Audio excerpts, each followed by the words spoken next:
So who wore it better is the talk of the community once this show appeared to be coming out on Nickelodeon. I'm a fan of Unikitty from design to episode structure. I talked about it twice and I couldn't wait for Nickelodeon to come out with a new cartoon in 2019. It's just this? Well, you knew the comparison was coming and no one does it better than your panda boy, so let's do this versus. Also plug in my Discord. So let's start off with Rainbow Butterfly Unicorn Kitty Girl Rebuck, as I plan to call it for the rest of this review. So Rebuck is a very special type of Nickelodeon show, not because of the comparison, but because even having this unique edge to it, it takes zero subtlety in letting you know that it's pretty much what you have seen before. Don't believe me? Before going into this episode, let's answer a few questions. What do cats like? Catnip, yeah. Yarn, mice, okay. What do dogs like? Fire hydrants, dog treats, digging holes, running around, gotcha. And what is the number one thing about cats and dogs that totally isn't exploited to wherever him lives and back? That's right, they don't like each other. So I'm going to take a shot of bamboo tea that I probably shouldn't drink too much of for fear of hallucinations whenever they resort to exploiting these cliches. So Felicity here watches television, or more specifically yarn, already taking a sip. She learns about a new place just for her cat kind. Tell me more. Okay, I will. This feline utopia features scratching post-park, half and half balls, and one of Mythlandia's natural wonders, breathtaking Tuna Can Canyon. So a place for cats, and that was a ton of cliches, so about 3 sips ought to do. I do appreciate the neat animated gesture of her being so excited. She brings the reporter out of the screen, and I wish the cartoon did more animated stuff like that. She goes to Miguel, her best friend, who is not a cat but a dog. So now that you have seen both main characters of this show, let's talk about character design and do some comparison. Why? Why can't you have basic decency? How can you think not okay things are okay? I can't. Felicity's design is based off of an actual cat, albeit with some liberties taken with proportion sizes. However, it is hard for me to put my finger on exactly why her design in certain angles seems to freak me out to no end. That thing come by my house, I kill it. Maybe it's because of the extremely large head with small eyes that leaves this gradient around her body, which is supposed to represent a rainbow. However, unlike her tail, which seems to carry a sense of flow with the colors, here it looks like they tried to be creative and color the joints and give them all a different color fur-wise, and it comes across as if she got smacked by the 64 Crayola crayon box with the sharpener in the back. She looks like an upright cat, and maybe that's the problem. You look at this kitty, look at these kittens, look at all these kitties, look how cute they look. But look at them when they're upright, and it feels like some of that cuteness is now lost because you're looking at this odd figure, and that isn't found with Unikitty. With Unikitty, the colors are clear and distinct, the body parts are minimal, and her cuteness is mostly coming from her face and great voice direction. Heck, they even portrayed Unikitty in a realistic sense, and it looks better than when Felicity did it. The colors are also defined, the eyes look really cute, and more of the face is being used. But getting back to the episode, no dogs are allowed because of exactly why you think, and now Miguel has disguised as a cat to get in. Now as a concept, while dated, this isn't the worst idea in the world. I can see this being used in a clever and funny way. So let's see if they pull the trigger and give us something interesting. But Miguel's not a cat name, so you'll have to call yourself something else. How about Super Jackal, ruler of the underworld? We're going with Lollipop. They go in and meet this mayor who clearly doesn't like dogs and sees that there's something off about this Lollipop, or I guess he's now called Super Jackal! Lollipop. But she can't put her finger on it, at least not yet. Cats are in the disco, nothing really off about that. Dogs are in the meadow, okay. And Felicity takes Miguel to Tuna Can Canyon and scratching post blah, which yes, I'm taking 2 sips. Stop keeping tabs on me. It is clear that the mayor finds something off about Miguel, and also that Felicity is too excited to remember that Miguel would not like any of this. But we'll continue that after starting Unikitty. So Crocodile is working on something and we see that he's taking Unikitty along with him. Did you get that screwdriver I asked for? Oh, right, screwdriver. No, but I did get you a cold, refreshing treat. This episode goes out of its way to retain a theme in which the other episode did as well. It's just that one is centered around looking at every dog and cat cliche they can within 11 minutes, and one is centering around the dynamic of preparation versus improvisation, which honestly makes for a neat Unikitty concept, considering Crocodile's calculated nature versus Unikitty's carefree and optimistic take on things. State-of-the-art, top-of-the-line, first-class, ultra-primo bodyguard boat. Cool. Is it finished? when you set the graphics down to its lowest settings. In fact, what do you guys game on as far as graphics wise in your settings? Does it even matter to you guys? Do you guys go ultra always, or as high as your computer would let you while the gameplay is smooth? Getting back on topic, as Hawkadile explains that this boat is prepared for all dangerous situations, Unikitty celebrates on the boat. One thing you'd have a hard time arguing is that Unikitty isn't happy, both the character and the show. She always wears how she feels with her actions, and it's so in tune with the sugar high happy-go-lucky nature of the show. Everything about this feels defined with purpose, and combining the effort taken with the character direction and the art style, it's easy to see why many people enjoy Unikitty. Avast! I'd be wary if I were you. Storms are coming. Rough seas on the horizon for both you and your vessel. I can feel it in my bones. And when they do use a trope or cliche, it's not used as a crutch for their writing, but rather an asset to a well thought out story. The story isn't pirate cliches or even stranded cliches, and even so, I have faith that they have an original take on them that would be both funny and colorful. That's what separates your book from Unikitty. In fact, look at this. This is Hawkadile and Unikitty being pushed by these extreme waves. It looks intense. They switch to a darker color scheme rather than their bright and colorful scheme. And even the little things like their danger exclamation mark indicators being affected by the harsh winds, just giving off that cartoonishly tense mood that the scene would need. And as this episode naturally leads, they're lost at sea, quote unquote, and Hawkadile the Protector is at work. I didn't go to Lost at Sea survival camp for nothing. You'll never take me alive, Ocean! Got an A+. Look, even a funny cutaway gag. So now the episode is gonna play off the playful but careless nature of Unikitty and the overprotective but cautious tendencies of Hawkadile. And it leads into a pretty neat story with some more humor that I expect from such a good show. In fact, they do something clever here. Look, I'll fly around and find someone to help us. Hey, sir or ma'am or neither. I don't want to be presumptuous. Could you help us? We're in trouble. Oh, it's you. Wait, what?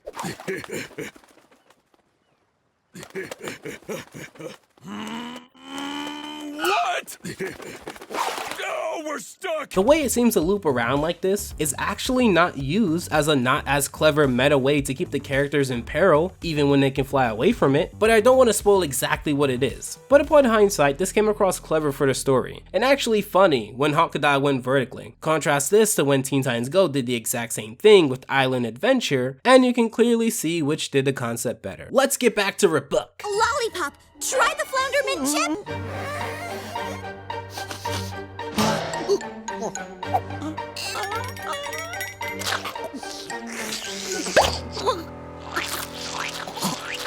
Yummy!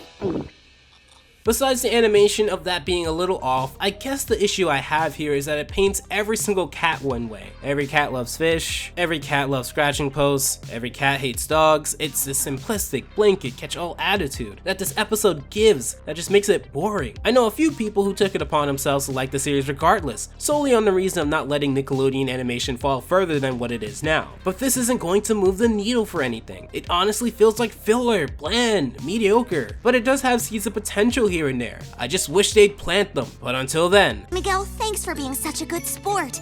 I know Catlantic City isn't exactly your kind of place, but you hung in there for me, and I really appreciate it. Okay, so she's at least self-aware, and it's not like they raised it to 10 on his uncomfort either, so I can't fault the episode for that. In fact, of it, I actually like the backgrounds. They look really nice. Although a good 50% of the characters so far seem uninspired, the backgrounds and non-character based art looks really well done, and fits a consistent aesthetic. Unfortunately, going on from there, that's where my positive feelings towards the show for the most part ways. Mailman!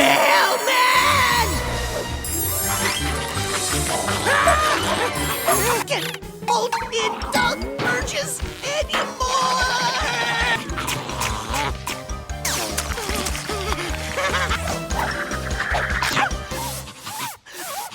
Okay, so Miguel has dog tendencies, which weren't built up to. You just saw the mailman and these tendencies come out. This wasn't hinted to, it just needed to happen for him to go to the pound and for Felicity to rescue him. Of course you put dogs in pounds. Totally not so I don't drink this tea over here. Catlantic City is in a feud with some dog kingdom called Newfoundland, which sounds awesome.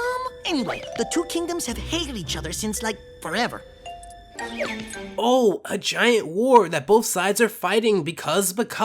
My favorite types of rivalries. Now, despite Felicity having tendencies to dance with Disco here, and also it being mentioned explicitly, Can't control urge to dance. Disco plays here and she inconsistently ignores it, not dancing involuntarily. Oh look, dogs being served bones. Dog marrying a hydrant. Dog marrying a fire hydrant. Dogs digging holes. Sip, sip, sip, sip, sip. I'm glad there's only a few more minutes left because I think this room is spinning a little bit. But anyway.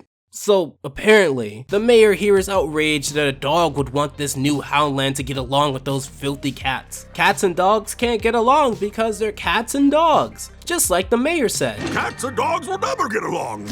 You know why? They won't get along because they're cats and dogs. And my issue here isn't that it's realistic. My issue here is that it just wants to tell the most basic, bare bones story and coast on tropes and rainbows. It doesn't work when a show that's on the other network maneuvered around these obstacles with ease. I'm going back over to Unikitty, but before I do, I just want to say, if you want to describe to your friends in one sentence the difference between these shows, Rebook is a show that wants to be fun, and Unikitty is a show that is fun. Let's get back over to Raft the Kitty. I got supplies, weapons, and fresh socks. Ooh, is that a flare gun? Princess, don't...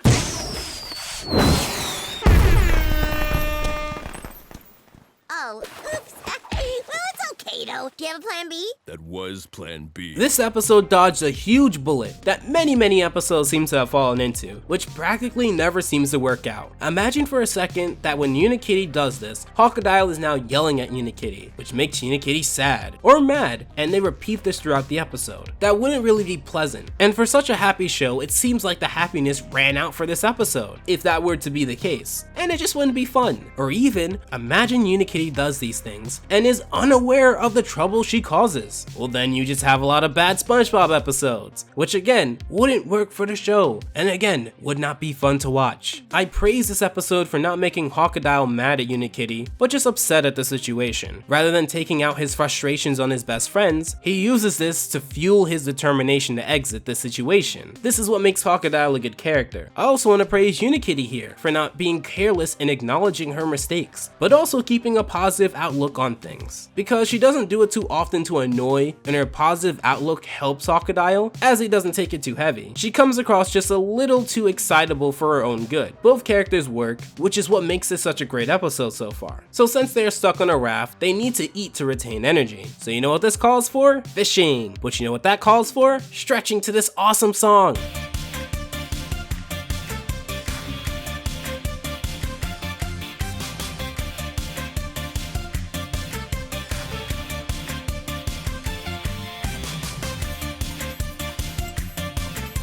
Come on, Rebook, they're even using disco better than you. And what's the genre of your theme song again? There's just something pure about when Unikitty does random dancing that Teen Titans Go seems to have lost. Maybe because this ended up being a short amount of time and not a 1 or 2 minute endeavor that was already followed by a half-baked plot. So they go and fish, and Crocodile's prepared ways isn't working, but Unikitty's aura of positivity is bringing in loads of fish. Now this does ring that dynamic bell that is seen in a lot of SpongeBob and Squidward centered episodes, and this is done well. Like with Artist Unknown, for example, where SpongeBob made what he felt was right and had fun, whereas Squidward's calculated nature didn't help what he wanted to do. In short, this is fun, and it brings me to a wacky adventure that fulfills what it promises. Since Unikitty doesn't want to eat her fish friends, boom, they're gone. No fish for anyone, as Unikitty smacks them with the power stronger than the secret way to knock out all of the 100 pins down in Wii Bowling. Well, since Crocodile did get a that has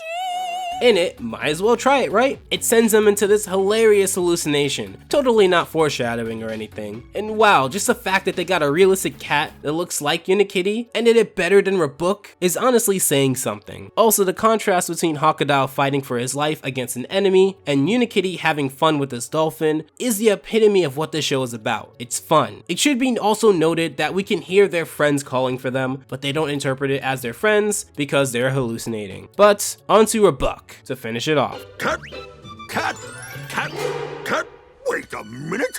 That's Anubis, the legendary dog of legend. I just noticed his name is Mayor Wags. Ugh, okay. I can do another shot.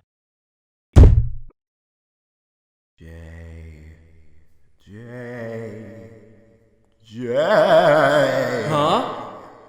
Is that... Oh, my head. Jake Space Neutron? There's not a space! It's Jake Neutron? One word? The J is capitalized. Anyways, yay.